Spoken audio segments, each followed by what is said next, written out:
ప్రభాస్ హీరోగా నటించిన ఆదిపుర్ సినిమా భారత సినీ చరిత్రలో ఒక పెద్ద ఫ్లాప్గా నిలిచింది.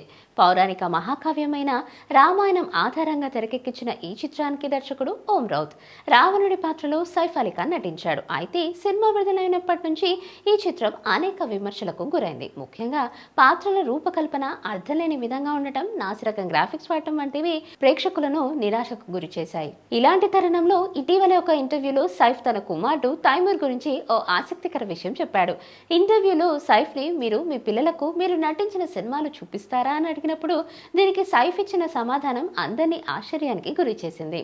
ఇటీవలే నేను తైమూర్ కి ఆదిపురుష్ సినిమా చూపించాను. మొదట ఓపికగా చూశాడు. కొద్దిసేపటి తర్వాత నాకు ఒక రకమైన చూపుతో చూస్తూ ఉన్నాడు. అప్పుడే నేను అర్థం చేసుకొని అతనితో సారీ అన్నాను. అప్పుడు తైమూర్ పర్వాలేదు అన్నాడు. నన్ను క్షమించాడు అని సైఫ్ చెప్పారు. సైఫ్ ఈ సినిమాలో లంకేశ్వరుడు పాత్ర పోషించారు. అది పూర్తిగా నెగిటివ్ రోల్. పైగా పాత్రను చాలా ఆధునికంగా అసలైన ఇతిహాస రూపాన్ని మార్చి చూపించడంపై చాలా మంది ఆగ్రహం వ్యక్తం చేశారు.